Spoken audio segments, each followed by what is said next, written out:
ইসরায়েলের প্রতিটি ঘর এখনো ইরানের মিসাইলের নিশানায়। ইরানি ক্ষেপণাস্ত্র ক্ষমতা নিয়ে এবার এমন বিস্ফোরক তথ্য দিয়েছেন খোদ ইসরায়েলি বিরোধী দলীয় নেতা ইয়ার ল্যাপিড। মুহূর্তের মধ্যে ইসরায়েল ধ্বংসের ক্ষমতা রাখে শাহাব ফাজর ও কাইসার সহ অন্যান্য ব্যালিস্টিক মিসাইল। তার মতে প্রধানমন্ত্রী বেনিয়ামিন নেতানিয়াহু নাগরিকদের সাথে ধোঁকাবাজি করে যুদ্ধ পরিচালনায় দায়িত্বহীনতা দেখিয়েছেন।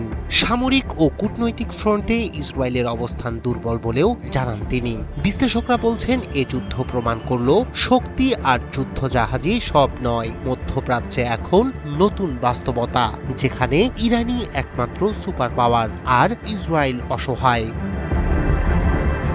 ইরানের সাথে যুদ্ধে পরাজিত হয়েছে ইসরায়েল, এ কথা স্বীকার করেছেন খোদ ইসরায়েলের বিরোধী দলীয় নেতা ইয়ার ল্যাপিড। পাশাপাশি ইরানের মিসাইল সক্ষমতার কথাও স্মরণ করেছেন এই নেতা। তার মতে ইসরায়েলের প্রতিটি ঘর এখন ইরানের লক্ষ্যবস্তুর মধ্যে রয়েছে। এক মুহূর্তে পুরো দেশের অবকাঠামো ধ্বংস করতে সক্ষম এই ক্ষেপণাস্ত্র, যা গত কয়েক বছরে বহু পরীক্ষা নিরীক্ষার মধ্য দিয়ে এসেছে বলেও মন্তব্য করেন তিনি। বিরোধী দলীয় নেতা আরও বলেন, ইরানের ক্ষেপণাস্ত্র সক্ষমতা অত্যন্ত নির্ভুল এবং ভয়ঙ্কর।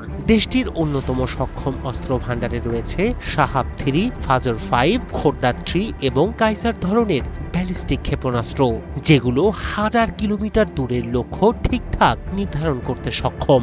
বিশেষজ্ঞরা বলছেন এই ক্ষেপণাস্ত্রগুলোর রেঞ্জ এমন যে সেগুলো সরাসরি টেলিভিশন বা সরকারি ভবনের মতো গুরুত্বপূর্ণ লক্ষ্যকে শেষ করতে পারে। প্রতিটি ক্ষেপণাস্ত্রের হেডিং এমনভাবে ডিজাইন করা যা মুহূর্তে শহর ও কৌশলগত সুবিধা ধ্বংস করতে সক্ষম। ইয়ার ল্যাপিড আরও অভিযোগ করেছেন, নেতানিয়াহু সেনাবাহিনীকে যে লক্ষ্য দিয়েছে তা বাস্তবিকভাবে কৌশলগতভাবে ব্যর্থ।